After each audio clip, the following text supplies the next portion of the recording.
आचार्य जी, आपने कहा कि आपको सुधांशु त्रिवेदी जवाब नहीं देते। सो आप पूछिए सुधांशु त्रिवेदी से। Only 1 versus 1। संजय जी वापस आ रहा हूं इसके बाद। आचार्य जी एंड सुधांशु त्रिवेदी 1 वर्सेस 1। पूछिए आचार्य जी, किसका जवाब नहीं देते आपको? सुधांशु त्रिवेदी।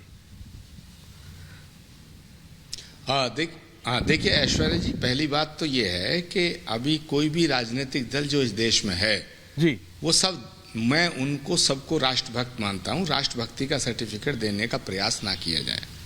सवाल है कि आप अपने विरोधियों को और विरोधी पक्ष विपक्ष एक दूसरे के ऊपर आरोप प्रत्यारोप लोकतंत्र में लगाना जरूरी भी है और ये समय की मांग है, मगर प्रॉब्लम वहां क्रिएट होती है कि जब बीजेपी अपने आप को एक ऐसा दल बताने की कोशिश करती है कि वो सबसे अच्छे दल है, चाल चरित्र चेहरे की बात करते हैं, शुचिता की बात करते हैं और राष्ट्रवाद की बात करते हैं, वो ऐसा बताने की कोशिश करते हैं जैसे कांग्रेस पार्टी हो, आम आदमी पार्टी हो या दूसरी अन्य पार्टियां हैं, ये सब राष्ट्र के खिलाफ हैं।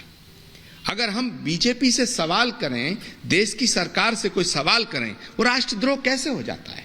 सवाल अगर हम इनसे करें कि भाई देश में आतंकवाद खत्म क्यों नहीं हो रहा है, तो कहते हैं साहब आप सेना का अपमान कर रहे हैं। अगर हम ये सवाल कर रहे हैं, मेरा सवाल वहीं खड़ा है सुधांशु जी, मैं बीबीसी का प्रवक्ता नहीं हूं, ना मैं बीबीसी का पक्षधर हूं। आपने आम आदमी पार्टी की तमाम चीजों को गिनाया, संजय सिंह जी ने आपकी गिनाया, मैं उस विषय पे जाना ही नहीं चाहता, मैं मुद्दे पे रहना चाहता हूं। आपने कहा कांग्रेस, मैं आज कांग्रेस का पक्ष नहीं रख रहा हूं, मैं देश की बात कर रहा हूं। मैं आपसे जानना चाहता हूं, बीबीसी अगर किसी देश के प्रधानमंत्री के खिलाफ साजिश कर रही है, उसे बैन करिए। आपने कहा इंदिरा गांधी ने तो बैन किया और कहा कि इन्होंने हमारी सरकार के खिलाफ, देश के खिलाफ काम किया, हमने बैन कर दिया। और आप कह रहे हैं हम नोटिस दे रहे हैं। आप तो कमजोर सरकार हो गए, आप तो बड़ी ताकतवर। जब आपको मालूम है कि बीबीसी देश के खिलाफ काम कर रही है तो उसे तो बैन करना चाहिए। ये रेड करने से क्या होगा? नंबर 1। नंबर 2, मैं आपसे जानना चाहता हूं, मैं आपसे पूछना चाहता हूं कि जो अब तक की रेड हुई उनका क्या हुआ? कोई अगर उत्तर प्रदेश सरकार के खिलाफ एक आर्टिकल लिख देता है, एक स्टोरी चला देता, तो भारत समाचार जैसे चैनल पे रेड होती है, भास्कर जैसे अगर कोविड की असलियत बताता वहां रेड होती है। अब उन रेड्स के बाद क्या हुआ? क्या भारत समाचार के खिलाफ कोई कार्रवाई की? मुझे लगता है कि ये जो आपकी हरकतें हैं, ये जो आपकी कार्रवाइयां हैं, इनसे क्या है कि देश की सरकार के प्रति जो विश्वास है लोगों का और मीडिया का, वो टूटता है। ऐसा लगता है कि अगर बीबीसी डॉक्यूमेंट्री नहीं बनाती तो आप उसके यहां रेड नहीं करते। और एक बहुत इंपॉर्टेंट सवाल पूछना चाहता हूं, बड़े भावुकता के साथ, बड़े मर्म के साथ। मुझे उम्मीद है कि आप उत्तर प्रदेश से आते हैं। ये जो गरीब ब्राह्मण की बेटी और पत्नी जिनके ऊपर बुलडोजर चला, इन्होंने कौन सी डॉक्यूमेंट्री बनाई थी?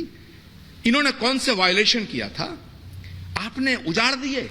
चलो, बीबीसी ने अगर गलत स्टोरी प्लांट करना चाहा तो आप बीबीसी के यहां रेड मारेंगे। आपने तो इसका क्या जवाब देंगे? आपने तो उस गरीब के झोंपड़े पे बुलडोजर चला दिया। वो तो अगर झोंपड़ी भी ऐसी थी, धक्का मार देते तो गिर जाती।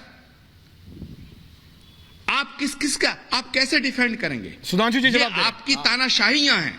वापस आ रहा हूं आचार्य। करना छोड़िए। सरकारें कांग्रेस ने चलाई हैं, 60 साल सरकार चली है, माफ करना।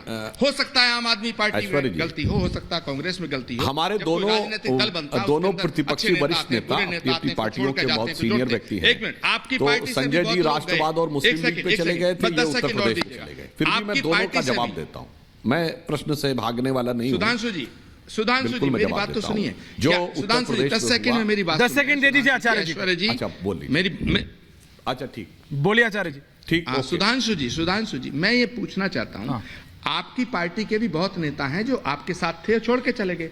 पार्टियों से नेताओं का जाना कोई गुनाह नहीं है, और पार्टियों में नेताओं का आना कोई गुनाह नहीं है। लेकिन मैं संजय सिंह जी की एक बात से सहमत हूं, क्या? जो नेता जब बाहर होता है वो वायलेशन कर रहा होता है, वो देश के खिलाफ होता है, लेकिन जब वो नेता आपके साथ आ जाता है, वो दूध का धोला हो जाता है। ये मेरा सवाल है।